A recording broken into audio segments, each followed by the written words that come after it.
So in this video, let's talk about why left-wing ideology is failing. Left-wing ideology is not failing, but left-wing actors, directors, or film producers, they are failing. I think.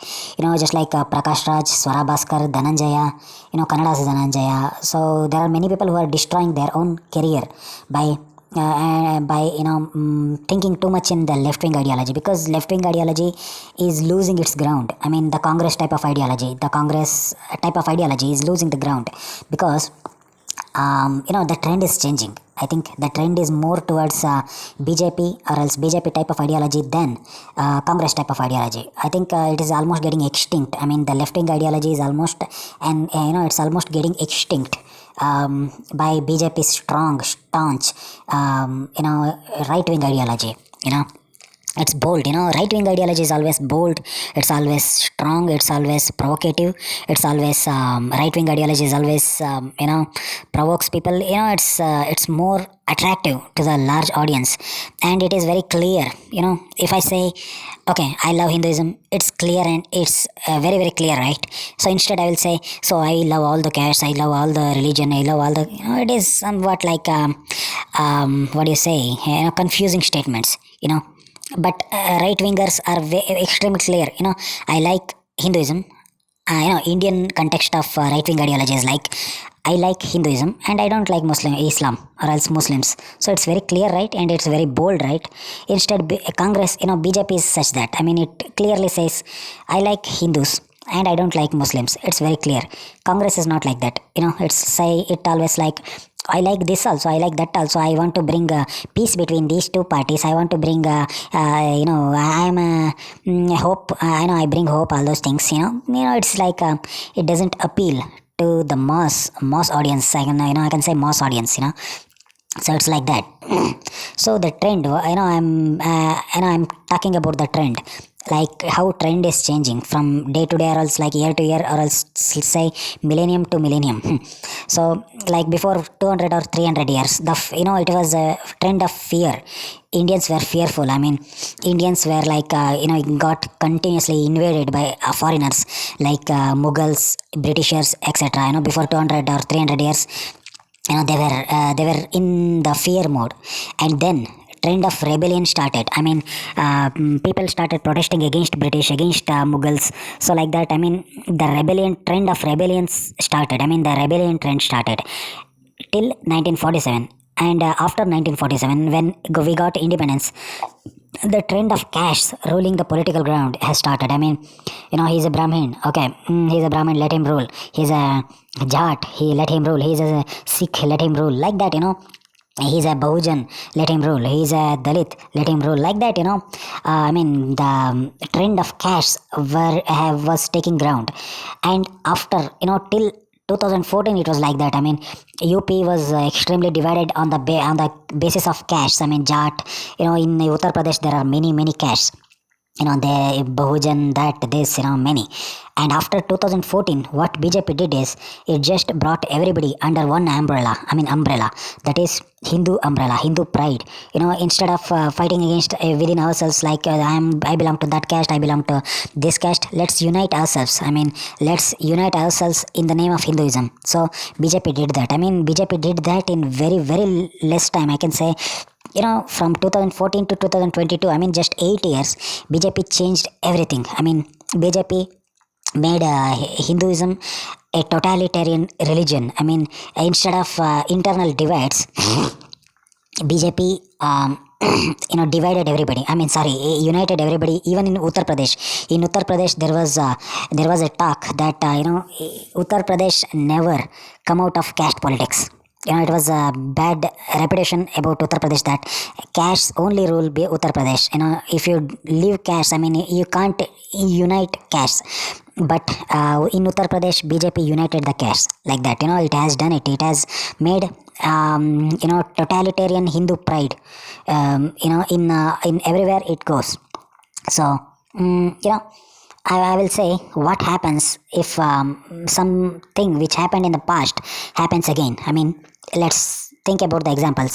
In 2006 or 7, I think, 2006 or 7, there was a law proposed by Congress government, that is minority protection law, or else I can say communal violence bill. In that bill, what Congress told is that, if there is any riots, if there is any danga, what happens is, Hindus only has to get punished. Hindus only has to get punished. Hindus only has to be sent to prison. Even though Muslims started the war, if Muslims started the riots, the FIR should be lodged against Hindus. I mean the majority people. So because to protect the minority, So that kind of law was proposed by Congress in 2006 or 7. BJP raised slogans against it, and there were some very little, I can say, resistance because by Hindus. But what if that kind of rule comes now? You think Hindus stay put? Think if that kind of law comes today, what happens? There is no way Hindus stay put like that. They just sit in 2006 or 7.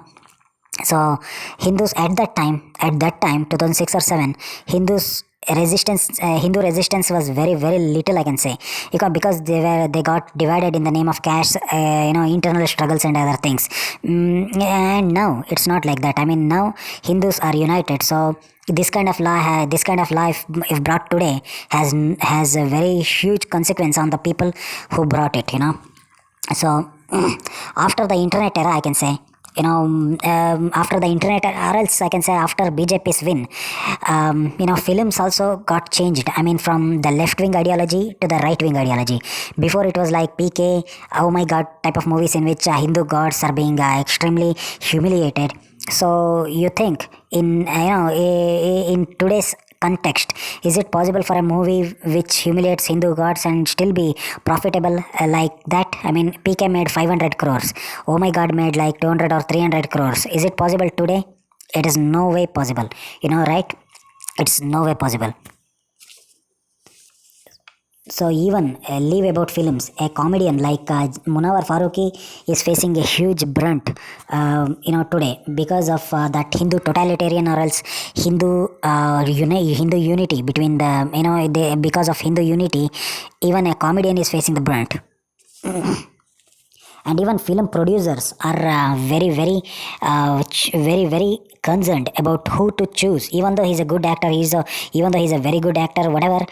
If he is having that left-wing ideology, and if he consistently giving some derogatory statements on Hindu gods or Hindu culture, etc., so he or she will not be put in his will not be casted in the movie, because the chances of getting boycotted is very high.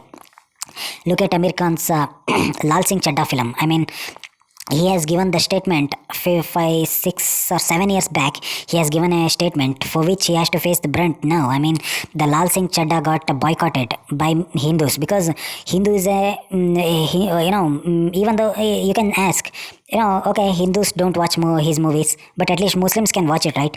But it's not the case. Hindus having the financial power to watch a movie. I mean, Muslims are not a good audience. Even though Amir Khan, Salman Khan films come up in the theaters, Muslim audience is very less to them also. I mean, a Muslim superstar is done through the money of Hindus only. I mean, Hindus only are the big audience, because Muslims are extremely poor, so their living conditions itself is poor. They can't afford 100 or 150 rupees ticket, one person ticket, and go to theater and watch a movie and make the movie win in box office. It's very hard, because many Muslims in India are having per day an income of 80 or 90 or 100 rupees. So how can they pay 150 or 200 rupees per ticket? It is 2 days income for a Muslim. So that's why right wing ideology in films, I can say, is having no effect. I mean, Muslim audience is very less indeed.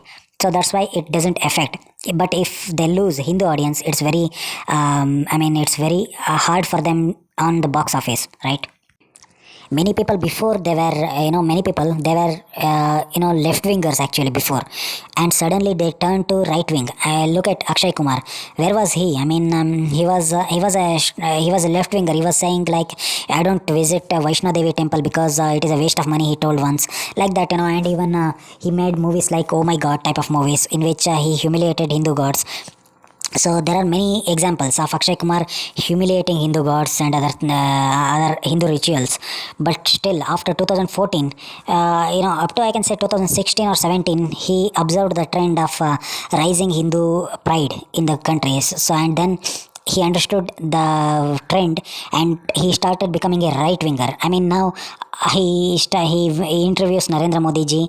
He makes movies on right wing ideology. So like that.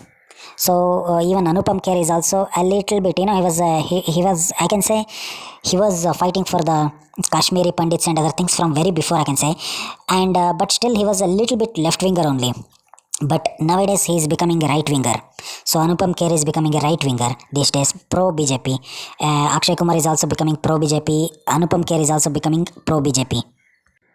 Many people lost their film careers because of their left wing ideology, just like Swara Bhaskar recently told that nobody is giving me a film chance because of my political alignments. I'm already 48 years old, so and nobody is giving me any chance. So she was feeling sad about the loss of film career. And even in Kannada, many actors like Chetana Himsa, Dhananjaya is not very much of a left wing ideologist. It's okay for him, but Chetana Himsa is too much of a left wing ideology, I can say. Amir Khan is they are all Amir Khan and Prakash Raj. Amir Khan has faced a huge backlash for in the time of Lal Singh Chadda, but Prakash Raj somehow he survives because he don't play the lead roles. Prakash Raj don't play the lead roles; he play the supporting roles. That's why his movies, his movies don't get boycotted because he's on a side role, right? So that's why. And Richa Chadda recently, from very before I can say, she was making some controversial left-wing statements, and recently she made a statement on, supporting Chinese army.